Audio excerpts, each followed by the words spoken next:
1947 में जो आज़ादी थी वो हमारी आज़ादी नहीं थी, वो 3% ब्राह्मणों की आज़ादी थी। अंग्रेज आज़ाद हुआ, अंग्रेज इस भारत देश को छोड़ दिया, ब्राह्मण आज़ाद हो गया, लेकिन ब्राह्मणों के जो हम लोग गुलाम थे, SC ST OBC DNT BJT, आज वो हम सभी लोग ब्राह्मणों के गुलाम हैं। यह कैसे देखा जा सकता है? क्योंकि इस देश में सब आंदोलन कर रहे हैं लेकिन ब्राह्मण आंदोलन नहीं कर रहा है, क्योंकि जो गुलाम होता है वही आंदोलन करता है, वही लड़ाई लड़ता है। जो आजाद रहता है वो कभी भी आंदोलन नहीं करता, यानी कि आजाद जो रहता है उसकी समस्याएं नहीं रहती हैं, जो गुलाम रहता है उसकी हजारों समस्याएं रहती हैं। तो आज इस देश में SC ST OBC minority MT DNT BJT महिलाओं की, आदिवासियों की हजारों समस्याएं हैं। इसका मतलब है आज के आज हम लोग आज गुलाम हैं। तो इसके लिए क्या करना पड़ेगा? आजादी का आंदोलन जो माननीय वामन मिश्रान साहब के द्वारा चलाया जा रहा है, उस आंदोलन में हम सबको जुड़कर, उस आंदोलन में साथ सहभाग देकर उस आजादी का आंदोलन को चलाना पड़ेगा और चलाना चाहिए। इसी के साथ हमारा आजादी का आंदोलन जो चल रहा है वो हम लोग आजाद होंगे, और जब आजाद होंगे तो हमको सत्ता के साथ इस देश की व्यवस्था पे कब्जा, व्यवस्था पे हमारा राज होगा। और जब हमारा राज होगा तो इस देश में शांति, जिस तरीके से सम्राट अशोक चंद्रगुप्त मौर्य के शासन काल में हम लोग देखते हैं कि जानवरों के लिए हॉस्पिटल था, आज मनुष्यों के लिए हॉस्पिटल था, यहाँ के लिए पूरे देश में शांति का अमन था, बुद्धमय भारत था, वो भारत अमल हो सकता है अगर हम इस देश में अगर हम लोग आजादी का आंदोलन चला पाते हैं। तो साथियों, अभी आप लोग देखे होंगे पिछले 2-3 दिन से विद्यार्थी भी आंदोलन कर रहे हैं।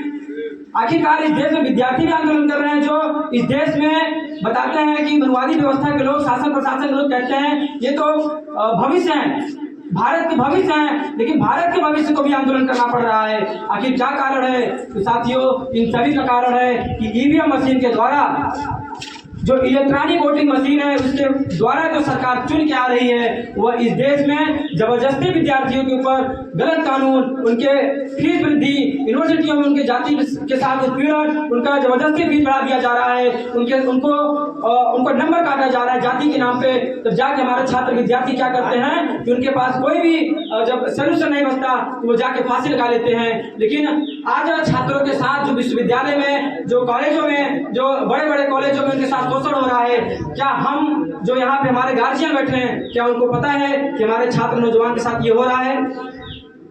मुझे ऐसा लग रहा होगा कि 80% नहीं पता होगा कि हमारे बच्चों के साथ कॉलेज विश्वविद्यालय में क्या हो रहा है। क्यों नहीं पता है? क्योंकि वो सामाजिक आंदोलन में न खुद जुड़ते हैं न अपने बच्चों को भेजते हैं। तो साथियों, हमारे कहने का मतलब यह है कि इस देश में विद्यार्थी भी परेशान है, तो विद्यार्थियों को भी आंदोलन करना पड़ेगा।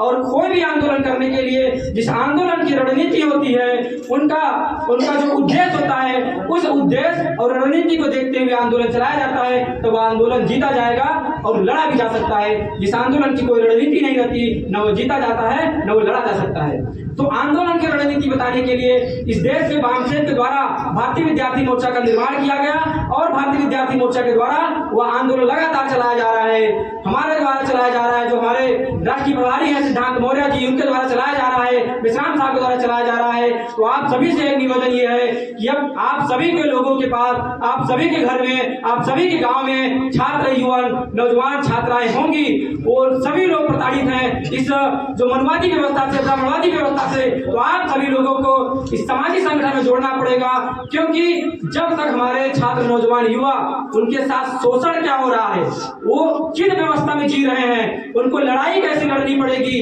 उनको पढ़ाई के साथ साथ सामाजिक लड़ाई भी लड़ना पड़ेगा, ये बात उनको पता चल जाएगा। तो जो उनका हक अधिकार खत्म हो रहा है वो बचाने में वो काबिज रहेंगे। ये चीजें हमें हर एक छात्र, नौजवान को बताना पड़ेगा, क्योंकि छात्र, नौजवान अगर जागरूक हो गया तो आने वाले जो हमारा जनरेशन है वही एक दिन वो बड़ा होगा, युवा होगा, वही सरकारी कर्मचारी बनेगा, वही सभी जितने भी संस्थाएं उस पर बैठेगा, तो वह अपने समाज के साथ ईमानदारी से काम करेगा। इसके लिए हमें छात्र, नौजवान, युवा छात्राओं को जोड़ना पड़ेगा, उनके अंदर सामाजिक चेतना जगाना पड़ेगा। इस सामाजिक चेतना के लिए वाम से भारतीय विद्यार्थी मोर्चा निरंतर काम कर रहा है। आप लोगों से निवेदन है, अपने जो विद्यार्थी हैं, युवा हैं, छात्र हैं, आपके लड़के बच्चे हैं, उनको भी विद्यार्थी मोर्चा संगठन से जुड़वाइए और इस आंदोलन में आप लोग सहभाग दीजिए।